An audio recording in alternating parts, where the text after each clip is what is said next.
अस्सलाम वालेकुम welcome back to another video. कैसे हैं आप लोग? मुझे अच्छे होंगे। व्यूअर्स, प्रॉफिट वो जो हमारी ऑडियंस ने ले लिया है और थोड़ा नहीं बड़ा अच्छा प्रॉफिट लिया है। और ये बात भी याद रखिएगा कि जिस तरह शिबा इनू कोइन ने बुलिश किया है, लोगों को ज़बरदस्त प्रॉफिट दिया है, ये उम्मीदें फिर जाग गई हैं कि प्राइसेस इसकी ऐसी पंप होंगी, ऐसी बुलिश होंगी कि दुनिया याद करेगी। ठीक है जी। इस वक्त आप लोगों को मैंने मार्केट की अपडेट देनी है, शिबा इनू के बारे में बताना है स्पेशली, और शिबा इनू के बारे में ही ये वीडियो है। सपोर्ट एंड रेजिस्टेंस आप लोगों को मैंने शो करना है। बहुत सारे लोग कह रहे थे कि आप सपोर्ट एंड रेजिस्टेंस नहीं बता रहे। मैंने 2-3 दिन पहले भी बताया था कि आप लोगों को मैं इसलिए नहीं बता रहा कि यहाँ पे बहुत सारे लोग फिर उस पॉइंट के ऊपर बाइंग कर लेते हैं, लेकिन बाइंग बनती नहीं है।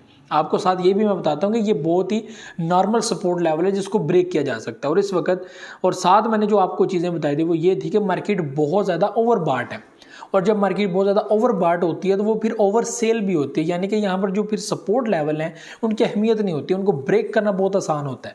तो यहाँ पे कोई भी हमारे पास ऐसा पॉइंट, कोई मेजर पॉइंट नहीं है जिसके अंदर हम लोग कहेंगे यहाँ पर परचेजिंग बनती है। आपको मैंने बताया था कि 27 का एक लेवल है, वहाँ पे हमारे पास परचेजिंग बनती है, 25 पे परचेजिंग बनती है, लेकिन हम लोगों ने परचेजिंग अभी करनी नहीं है क्योंकि आगे हाल्विंग आ रही है और हाल्विंग में हम लोगों ने बचना है। ठीक है। और किसी भी टाइम बड़े बड़े वेल जो हैं वो मार्केट को सेल कर सकते हैं। इस वक्त शिबा इनू के अंदर क्या हो रहा है, यहाँ पर भाई एक सपोर्ट बन रही है, रेजिस्टेंस बन रही है। मैं आपको रेजिस्टेंस बता दूँ लेटेस्ट, यहाँ पर करीब से करीब आपको रेजिस्टेंस बता दूँ। एक तो बड़ी हमारे पास रेजिस्टेंस 45 की है, ठीक है, बड़ी रेजिस्टेंस 45 की है। उसके बाद हमारे पास रेजिस्टेंस है 37 की, उसके बाद हमारे पास रेजिस्टेंस है 35 की, उसके बाद हमारे पास रेजिस्टेंस है 33 समथिंग उसकी प्राइस है, तो उसके ऊपर है। इस वक्त जो प्राइसेस हैं वो 32 जो है वो इस तरह जो है वो ग्राफ के अंदर आप देख रहे होंगे कि ये प्राइसेस चल रही हैं 33 समथिंग के। आप फिब रिट्रेसमेंट नाम का टूल यूज़ करेंगे, वहाँ पे आप लोगों को आ जाएगा। वैसे अगर आप खुद भी सही चेक कर सकते हैं तो आपको एक्चुअली में सही पता लग जाएगा, क्योंकि हर बंदे का फिर अपना अपना हिसाब होता है, तो उस हिसाब से वो सपोर्ट लेवल को जो है वो जनरेट करता है। तो इसके नीचे अगर मैं आपको बताऊं तो हमारे पास 3016 के ऊपर जो है वो सपोर्ट पॉइंट है, 32 से नीचे। ये हमारे पास एक सपोर्ट पॉइंट है और मेजर सपोर्ट पॉइंट है।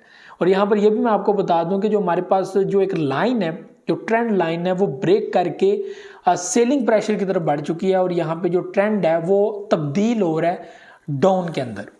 ये भी मैं आपको लेटेस्ट न्यूज़ जो है वो आप लोगों के साथ शेयर कर दूं। ये ब्रेकिंग न्यूज़ आप लोगों से शेयर कर रहा हूँ कि प्राइसेस जो हैं वो डाउन ट्रेंड की तरफ शिफ्ट हो रही हैं शिबा इनू कॉइन की। सब लोग यहाँ पे कह रहे थे प्राइसेस आगे जा रही हैं, आगे जा रही हैं। यहाँ पे प्राइसेस 35 पर गई हैं। जब मैंने वीडियो बनाई थी तो मैंने कहा था कि सेल यहाँ पे हो सकती है, प्राइसेस सेल होने की तरफ बढ़ रही हैं।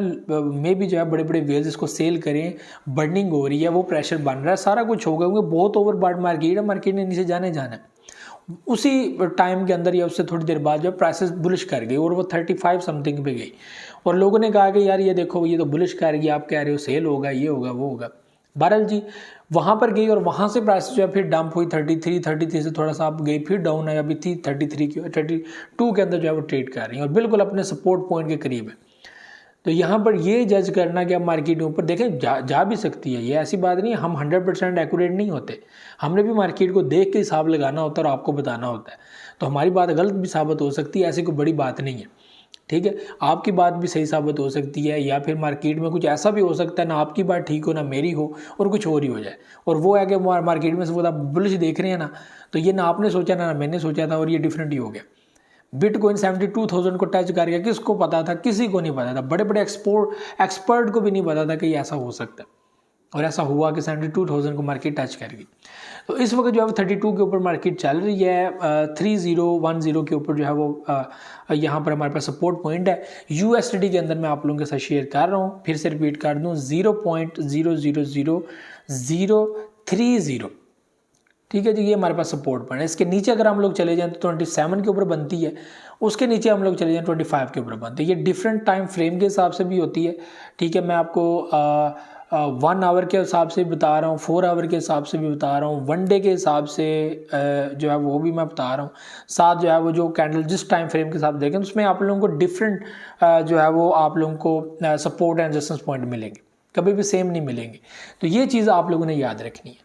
ठीक है। यहाँ पर हमारे पास 33 समथिंग के ऊपर जो है रेजिस्टेंस पॉइंट है, इसको अगर मार्केट क्रॉस करके आगे बढ़ती है तो फिर हम 34 35 तक मार्केट को देखेंगे। अगर 35 को भी क्रॉस करके आगे बढ़ती है तो फिर हम लोग 37 38 तक मार्केट को देखेंगे। अगर 37 को ब्रेक करके मार्केट आगे बढ़ती है, कैंडल की क्लोजिंग ऊपर होती है, तो फिर हम लोग 4 से ऊपर जो है मार्केट को देखेंगे। उसके बाद हम लोग 45 तक देख सकते हैं। तो ये हमारे पास step by step resistance point है। इसी के साथ हमारे पास सपोर्ट पॉइंट है। तो यहाँ पर अगर 31 को ब्रेक करके 30 तक जाती है, उसको ब्रेक करेगी, फिर 27 हमारे पास सपोर्ट है, उसको ब्रेक करेगी, फिर 25, फिर 25 के बाद हमारे पास जो है वो 22 से 17 से फिर डायरेक्टली हमारे पास जो है वो 12-11 तक जो है वो सपोर्ट नहीं बनती, जिस तरह मार्केट बुलिश हुई है। क्योंकि बड़ी बड़ी लंबी लंबी कैंडल्स बनी है और इसके अंदर कोई भी सपोर्ट नहीं है, ठीक है। और नॉर्मल लेवल पे देखेंगे तो सपोर्ट बन जाएगी, 1 day 1 minute candle, 3 minute candle, तो उसमें तो आपको नज़र आएगा।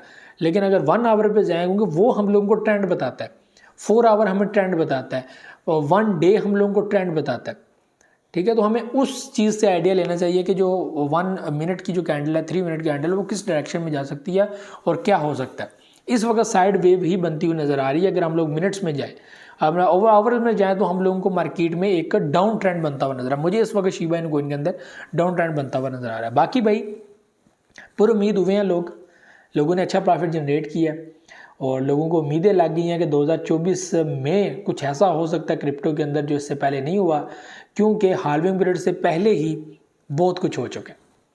पब्लिक ने जो प्रॉफिट जनरेट किया है हाल्विंग से पहले, और अब पब्लिक ये उम्मीद लगा कर बैठे हुए कि वो एक बड़ा प्रॉफिट जनरेट करेंगे हाल्विंग के बाद, और वो जो टाइम आएगा वो किसी ने नहीं देखा होगा और इससे पहले ना कुछ हुआ होगा। तो यहाँ पर जो कुछ भी होगा तो हाल्विंग के बाद होगा, और ऐसा होगा कि कमाल होगा, धमाल होगा, लोग बड़ा बड़ा प्रॉफिट यहाँ से जनरेट करेंगे। और जो लोग यहाँ पे देर से आएंगे वो फिर देर से पाएंगे, और जो लोग यहाँ पे वेट कर रहे हैं, काफ़ी टाइम से लगे पड़े हैं इस मार्केट के साथ, तो वो जो है वो यहाँ पर काफ़ी कुछ अर्न कर चुके हैं, काफ़ी से भी ज़्यादा अर्न कर चुके हैं, अपना नुकसान भी भर चुके हैं। तो यहाँ पर शिबा इनु और पैप कॉइन, ये उन लोगों के लिए एक बेटर जो है वो मैं कहता हूँ कि लक साबित हुआ है, खुशकिस्मती, ठीक है। ये उन लोगों के लिए वो साबित हुआ है कि वो एक पैसा जो उन्होंने एक अच्छे प्रोजेक्ट्स के अंदर लगा कर रखा हुआ था, उनने भी प्रॉफिट दिया, बड़ा बड़ा लॉस भी उन्होंने किया होगा, लेकिन जितना जो लॉस है हमारा क्या पता वो फ्यूचर ट्रेड के अंदर हुआ हो, और किसी प्रोजेक्ट में हुआ हो, किसी स्कैम प्रोजेक्ट में निकल गया हो, वो सब जो है वो आप लोगों का इन मीम प्रोजेक्ट्स ने जो है वो कवर कर दी। तो ये बहुत बड़ी बात है, बहुत अच्छी बात है। तो ये भी चीज़ें थी, तो उम्मीदें लगी हैं। तो इससे आपको पता चलेगा होगा कि भाई इन्वेस्टमेंट करनी है, मीम्स के अंदर भी करनी है, इनको इनका पता कुछ नहीं है भाई। तो ये भी चीज़ें थी। मुझे तो इजाज़त। बाकी रिस्क होता है क्रिप्टो मार्केट में, इस वक्त बाइंग का टाइम बिल्कुल भी नहीं है। मैं तो यही मशवरा देता हूँ जिस वक्त मैं कहूँगा बाइंग का, और मैंने बहुत कहा है। यहाँ पे बहुत सारे लोग आते हैं, वो कहते हैं कि भाई आप बाइंग का नहीं कहते, ऐसे बातें करते रहते हो, बाइंग का नहीं कहते। मैंने जिस वक्त बाइंग करवानी होती है उस वक्त मैं कहता हूँ यार ये टाइम है, बाइंग कर लो, वो भी आपकी अपनी मर्ज़ी है। और मैंने करवाई है बाइंग लोगों से, बहुत सारे लोगों से करवाई है, और उन लोगों ने की भी है, और वो दुआएं भी देते हैं आज। तो ये भी चीज़ें थी। मुझे तो इजाज़त, दुआ में याद रखिए, बहुत सारी रखिएगा। अल्लाह हाफ़िज़।